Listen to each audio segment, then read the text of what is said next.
Desde los tiempos más antiguos, el ser humano ha considerado al agua no sólo como purificadora, sino capaz de dar la vida.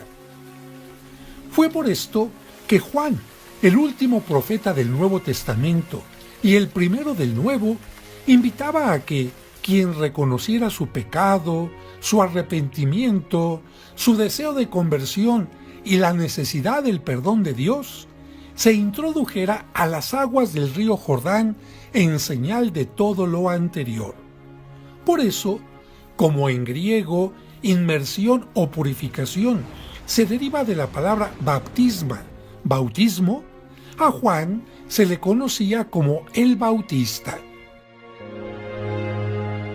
Sin embargo, es importante subrayar que el bautismo de Juan era sólo la manifestación del deseo de recibir la purificación y el perdón de Dios, pero las simples aguas del río Jordán no podían otorgarlo. Es cierto que, en tiempos del profeta Eliseo, Dios concedió que la lepra del general Naamán fuera purificada al sumergirse 7 veces en el Jordán, pero para la purificación del espíritu, Dios pediría algo más a través de Jesucristo. También el río Jordán, para el pueblo elegido, había marcado el final del camino del desierto, y al cruzarlo bajo la guía de Josué, la llegada a la tierra prometida. Pero Dios nos enseñaría que la verdadera entrada a una vida mejor y al reino de los cielos se obtendría a través no de las simples aguas del Jordán, sino del agua y el Espíritu Santo.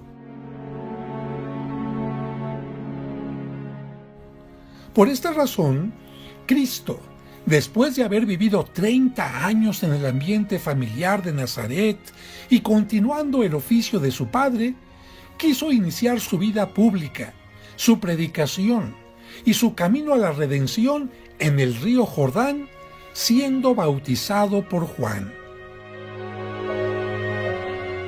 Pero surge una pregunta. ¿Acaso él tenía pecados que le hicieran mostrar su arrepentimiento y conversión? A este respecto, la Sagrada Escritura es clara, mencionando en varios textos que Cristo no cometió pecado alguno.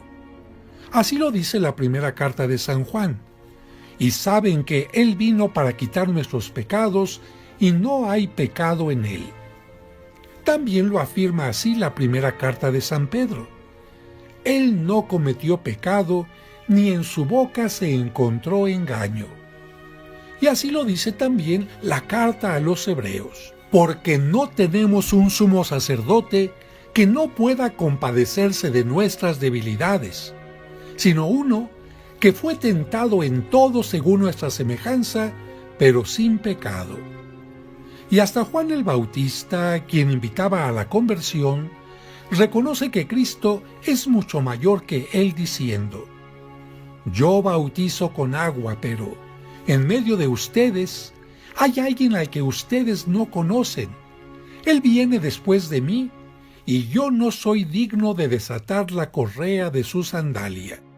Y es que en tiempo de Cristo eran los esclavos, los servidores, los que debían descalzar a su amo, y Juan reconoce que ante el Mesías es mucho menos que un esclavo.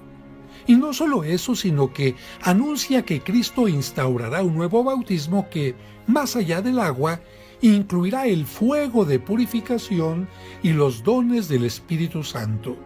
Así lo dice: Yo, en verdad, los bautizo a ustedes con agua para arrepentimiento, pero aquel que viene detrás de mí es más poderoso que yo, a quien no soy digno de quitar las sandalias. Él los bautizará con el Espíritu Santo y con fuego.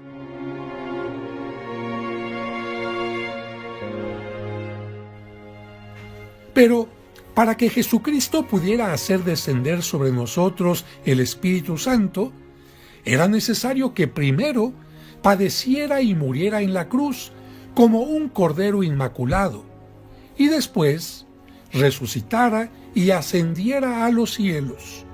Así dice el texto.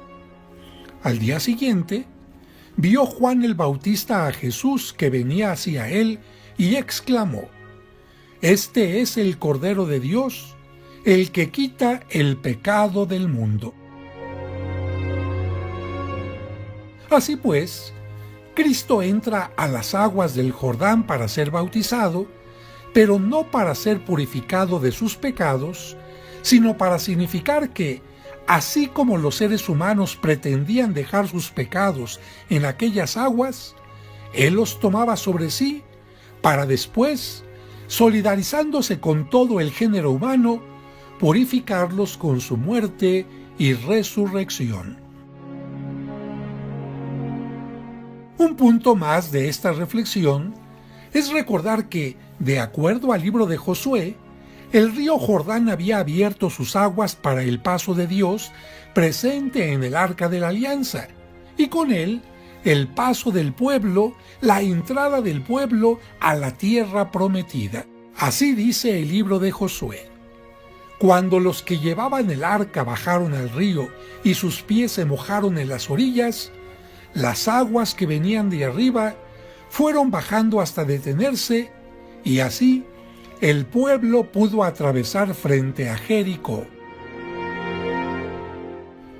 Pero durante el bautismo de Cristo sucedió algo mucho mejor, porque, de acuerdo al Evangelio, se abrieron los cielos para que descendiera el Espíritu Santo sobre quien habría de salvar al mundo, y se escuchó la voz de Dios que lo presentó como su Hijo amado.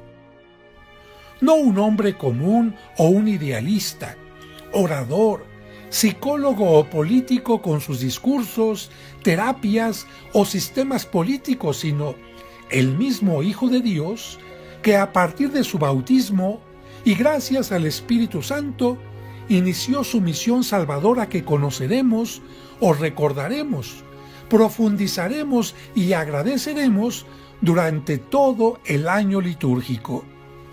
Y que si el bautismo de Juan era una invitación a la conversión, el bautismo que Cristo pide que sus discípulos realicen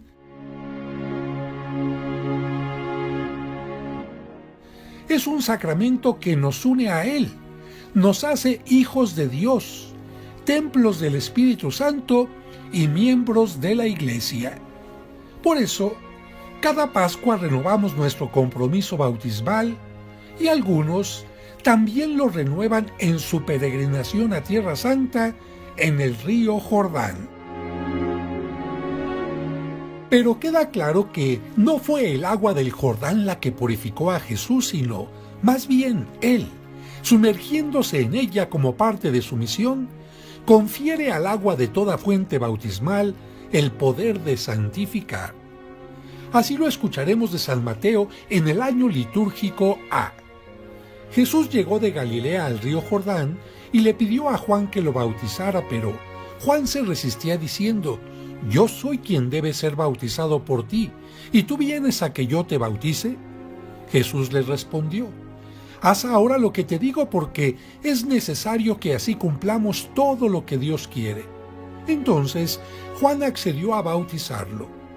Al salir Jesús del agua, una vez bautizado, se le abrieron los cielos y vio al Espíritu Santo de Dios que descendía sobre él en forma de paloma, y oyó una voz que decía desde el cielo: «Este es mi Hijo muy amado, en quien tengo mis complacencias». Así lo escucharemos de San Marcos en el año litúrgico B. Juan predicaba diciendo: «Ya viene detrás de mí uno que es más poderoso que yo, uno ante quien no merezco ni siquiera inclinarme para desatarle la correa de sus sandalias. Yo los he bautizado a ustedes con agua, pero Él los bautizará con el Espíritu Santo». Por esos días vino Jesús desde Nazaret de Galilea y fue bautizado por Juan en el Jordán. Al salir Jesús del agua, vio que los cielos se rasgaban y que el Espíritu, en figura de paloma, descendía sobre él. Se oyó entonces una voz del cielo que decía: «Tú eres mi Hijo amado, yo tengo en ti mis complacencias».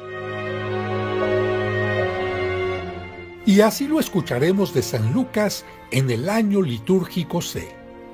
Como el pueblo estaba en expectación y todos pensaban que quizá Juan el Bautista era el Mesías, Juan los sacó de dudas diciéndoles: es cierto que yo bautizo con agua, pero ya viene otro más poderoso que yo, a quien no merezco desatarle las correas de sus sandalias. Él los bautizará con el Espíritu Santo y con fuego. Sucedió que entre la gente que se bautizaba, también Jesús fue bautizado. Mientras éste oraba, se abrió el cielo y el Espíritu Santo bajó sobre él en forma sensible como de una paloma, y del cielo llegó una voz que decía: Tú eres mi Hijo, el predilecto, en ti me complazco. Es importante que, especialmente el día de la celebración litúrgica del bautismo de Cristo, agradezcamos y renovemos nuestro propio bautismo. Y si no te acuerdas, recordar el lugar y fecha en que lo recibiste, porque ese maravilloso día comenzó tu camino a la santidad y bien merecería celebrarse. ¿No lo crees?